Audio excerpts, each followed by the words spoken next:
Assalamualaikum warahmatullahi wabarakatuh. Selamat pagi pemirsa Semfor TV dimanapun Anda berada. Saya Herlandi Yoka Wijayanti, penyuluh KB Kecamatan Sempor, Kabupaten Kebumen. Seperti kita tahu saat ini, di Indonesia bahkan di beberapa negara di dunia sedang dilanda wabah pandemi virus corona atau COVID-19. Untuk kasusnya di Indonesia saat ini sudah mencapai lebih dari 18.000 jiwa. Untuk di Kabupaten Kebumen sendiri, angkanya sudah mencapai 33 orang terdeteksi positif COVID-19. Oleh karena itu, pemerintah Republik Indonesia melalui kementerian dan lembaga terkait memberikan himbauan dan anjuran yang tegas untuk pencegahan penyebaran dan penanggulangan virus corona, seperti yang pertama, sering cuci tangan menggunakan sabun. Yang kedua, selalu menggunakan masker ketika keluar rumah. Yang ketiga, menjaga jarak dengan orang lain sekitar 1-2 meter. Yang keempat, menghindari bepergian atau di rumah saja. Dan yang kelima, membatasi kegiatan yang bersifat mengumpulkan banyak orang atau berkerumun. Terkait dengan hal tersebut, Kepala BKKBN Republik Indonesia, Dr. Hasto Wardoyo SPOGK, menghimbau kepada PUS atau pasangan usia subur untuk menunda kehamilan di masa pandemi COVID-19 ini. Mengapa harus ditunda? Lalu bagaimana dengan yang sudah hamil? Pertimbangannya yakni mengenai kesehatan ibu hamil dan kondisi fasilitas pelayanan kesehatan selama pandemi COVID-19 ini. Untuk yang pertama, karena orang hamil, terutama bagi ibu-ibu yang hamil muda, daya tahan tubuhnya itu akan lemah. Apabila seseorang yang memiliki daya tahan tubuh lemah ini, mereka akan rentan sekali terkena virus atau bakteri. Kemudian yang kedua, orang hamil itu akan sering mengalami mual atau muntah di awal kehamilannya. Apabila kondisi ini akan terus-menerus dan mengakibatkan keparahan, tentunya perlu penanganan petugas medis terkait. Yang ketiga, ibu hamil muda itu rentan sekali mengalami keguguran. Berdasarkan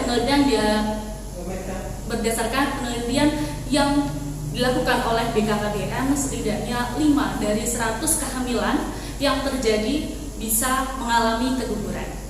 Kemudian yang keempat, jika ibu hamil ternyata terinfeksi virus corona, secara otomatis dia akan mendapatkan obat-obatan yang harus dikonsumsi selama dia terinfeksi virus tersebut. Tetapi untuk saat ini belum ada penelitian atau penjelasan lebih lanjut apa efek dari obat-obatan tersebut bagi ibu hamil. Apalagi di awal-awal kehamilan, sekitar 1-2 bulan, itu merupakan awal-awal di mana organ-organ tubuh janin terbentuk. Namun, bagi ibu sekalian yang sudah hamil di masa pandemi COVID-19 ini, kami himbau untuk tetap tenang, tidak perlu khawatir, dan silakan menjaga kehamilannya sebaik-baik mungkin. Saran saya, silakan untuk beristirahat dengan cukup.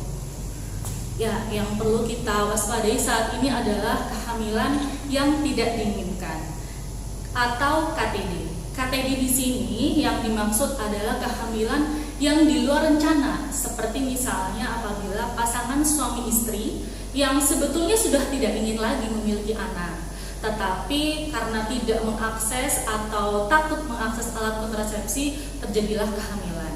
Nah, inilah KTD inilah yang nantinya bisa meningkatkan yang pertama kasus aborsi, kemudian yang kedua ada risiko kematian ibu dan risiko kematian anak. Bisa terjadi anemia pada ibu hamil, kemudian malnutrisi bagi ibu hamil dan janinnya, bisa terjadi bayi lahir prematur atau BBLR. Dan ini semua terjadi karena mungkin si ibu hamil merasa menyesal atau tidak menginginkan adanya kehamilan itu terjadi. Tentunya ibu-ibu sekalian, pasangan usia subur tidak menginginkan hal tersebut, bukan? Ya, terkait kemudian dengan pelayanan kontrasepsi selama masa pandemi COVID-19 ini, BKKBN Pusat maupun BKKBN Perwakilan Provinsi beserta jajarannya tetap berkomitmen untuk memantau pelayanan KB kontrasepsi selama masa pandemi COVID-19 ini. Yang pertama, khusus untuk akseptor KB IUD dan implan yang misalnya tidak memiliki keluhan yang berarti, tidak memiliki keluhan yang berat, silahkan tidak perlu untuk mengunjungi fasilitas pelayanan kesehatan. Dan bagi akseptor KB IUD dan implan yang masa pakainya sudah habis, silakan untuk sementara bisa menggunakan alat kontrasepsi yang alternatif, seperti misalnya menggunakan kondom.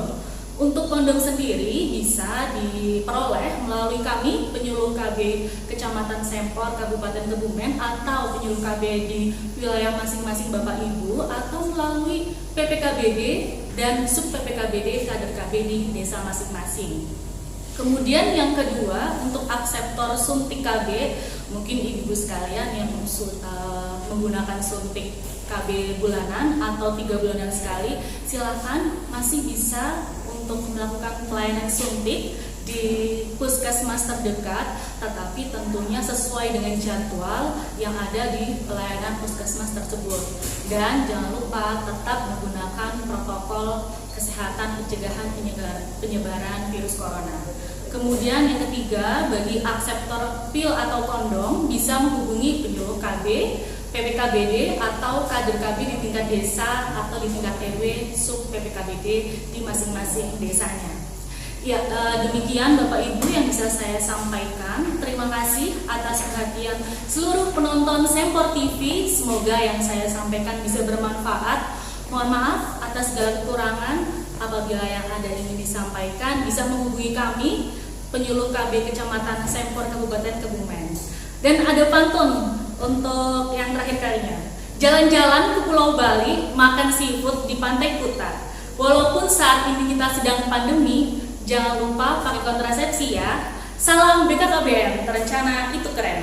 Wassalamualaikum warahmatullahi wabarakatuh.